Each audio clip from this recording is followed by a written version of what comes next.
वैश्वानरो भूत्वा प्राणिनां देहमाश्रितः प्राणापानसमायुक्तः पचाम्यन्नं चतुर्विधम्. ಇದು ಭಗವದ್ಗೀತೆಯ 15ನೇ ಅಧ್ಯಾಯ 14ನೇ ಶ್ಲೋಕ.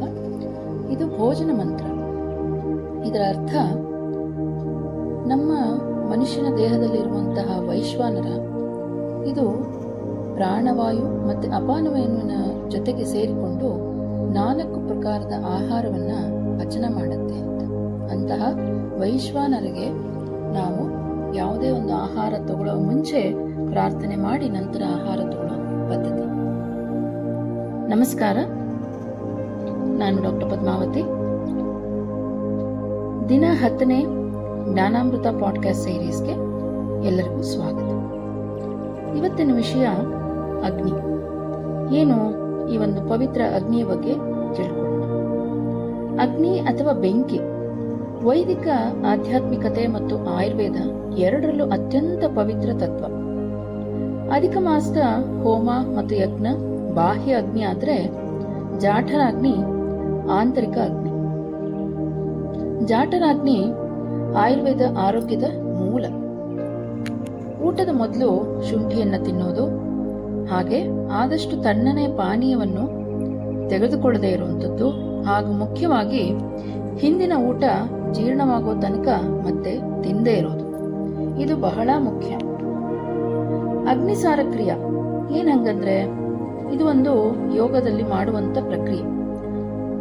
ಇದು ಜಾಠರಾಗ್ನಿಯನ್ನ ಬಲಗೊಳಿಸಲು ಶಕ್ತಿಶಾಲಿ ಯೋಗಾಭ್ಯಾಸ.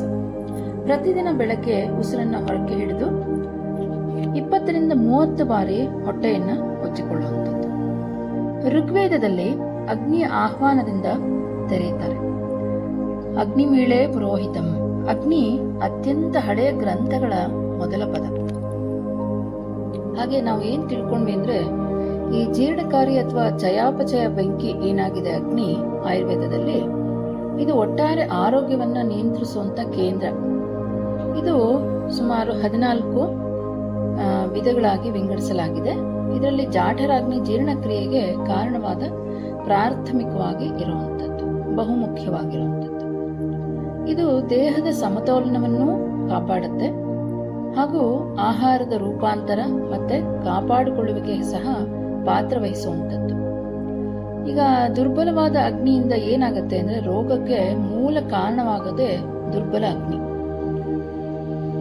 ಆಧುನಿಕ ವಿಜ್ಞಾನದಲ್ಲಿ ಅಗ್ನಿ ಮತ್ತು ಚಯಾಪಚಯ ಕ್ರಿಯೆ, ಕರುಳಿನ ಆರೋಗ್ಯ ಮತ್ತು ರೋಗ ನಿರೋಧಕ ಕಾರ್ಯದಂತಹ ವಿವಿಧ ಜೈವಿಕ ಪ್ರಕ್ರಿಯೆಗಳ ನಡುವೆ ಹೋಲಿಕೆಗಳನ್ನು ಕಂಡುಹಿಡಿದಿದ್ದಾರೆ. ಆಯುರ್ವೇದದಲ್ಲಿ ಅಗ್ನಿಯ ಪರಿಕಲ್ಪನೆ ಆರೋಗ್ಯದ ಸಮಗ್ರ ದೃಷ್ಟಿಕೋನವಾಗಿದ್ದು, ಅದು ಯೋಗಕ್ಷೇಮವನ್ನು ಉತ್ತೇಜಿಸಲು ತತ್ವಶಾಸ್ತ್ರ ಆಗಿದೆ. ಹಾಗೆ ವಿಜ್ಞಾನ ಮತ್ತು ಆಧುನಿಕ ತಿಳುವಳಿಕೆಯನ್ನು ಸಂಯೋಜಿಸುತ್ತದೆ ಅಂತ, ಹಾಗೂ ರೋಗವನ್ನು ತಡೆಯಲು ಕೂಡ. ಆದ್ದರಿಂದ ಇವತ್ತಿನ ನಮ್ಮ ಅಭ್ಯಾಸ, ಒಂದು ದೀಪವನ್ನು ಹಚ್ಚೋದು, 5 ನಿಮಿಷ ಆ ಜ್ವಾಲೆಯನ್ನು ನೋಡುವಂಥದ್ದು. ಆ ಜ್ವಾಲೆ ನಿಮ್ಮ ಕೋಶಗಳಲ್ಲಿ ಇರುವ ಅದೇ ಅಗ್ನಿ. ಹಾಗೆ ಆಹಾರ ತಗೋಬೇಕಾದ್ರೆ 3 ಸಿಂಪಲ್ ಏನಂತಾರೆ ಫಾರ್ಮುಲಾಗಳನ್ನ ನೋಡೋಣ. ಯಾವ್ದದು ಅಂತ. ಹಿತವಾದ ಆಹಾರ. ನಮ್ಮ ನಾಲಿಗೆಗೆಲ್ಲ, ನಮ್ಮ ದೇಹಕ್ಕೆ, ಆರೋಗ್ಯಕ್ಕೆ ಯಾವುದು ಹಿತವಾಗಿದೆ ಅಂತ ಆಹಾರವನ್ನ ಸೇವನೆ ಮಾಡೋಣ. ಮಿತವಾದ ಆಹಾರ. ಇನ್ನೂ ಒಂದು 4 ತುತ್ತು ತಿನ್ಬೇಕು ಅನ್ನಿಸ್ದಾಗ್ಲೇ ಆಹಾರವನ್ನ ಅಲ್ಲೇ ನಿಲ್ಲಿಸುವಂಥದ್ದು, ಸಾಕು. ಇದು ಮಿತವಾದ ಆಹಾರ. ಹಾಗೆ ಋತುಬುಕ್ ಅಂದ್ರೆ ಈ ಋತುವಿನ ತಕ್ಕ ಹಾಗೆ ಬರುವಂತ ಹಣ್ಣು ಹಲಸುಗಳು ಏನೇ ಇದ್ರು, ತರಕಾರಿಗಳು ಅಂಥದನ್ನ ಮಾತ್ರ ಸೇವನೆ ಮಾಡುವಂಥದ್ದು. ಸೊ ಈ 3 ತತ್ವಗಳನ್ನ ಫಾಲೋ ಮಾಡಿದ್ರೆ, ನಾವು ಅದನ್ನ ನಿಯಮಿತವಾಗಿ ಅಳವಡಿಸ್ಕೊಂಡು ಹೋದ್ರೆ ನಮ್ಮ ಅಗ್ನಿ ಬಹಳ ಒಳ್ಳೆಯ ರೀತಿಯಲ್ಲಿ ಇರುತ್ತೆ. ಹಾಗೆ ನಮ್ಮ ರೋಗ ನಿರೋಧಕ ಶಕ್ತಿ, ಆರೋಗ್ಯ ಪ್ರತಿಯೊಂದು ಉತ್ತಮದಲ್ಲಿರುತ್ತೆ ಅಂತ ಬೇರೆ ಡೌಟೇ ಇಲ್ಲ. ಹಾಗೇನೆ ಈ ಪ್ರಕ್ರಿಯೆ ಇವತ್ತು ಯಾವ ರೀತಿಯಲ್ಲಿ ಫಾಲೋ ಮಾಡಿದ್ರಿ, ನೀವು ಅದನ್ನ ಅನುಸರಿಸಿದ್ರಿ ಅಂತ ನಾಳೆ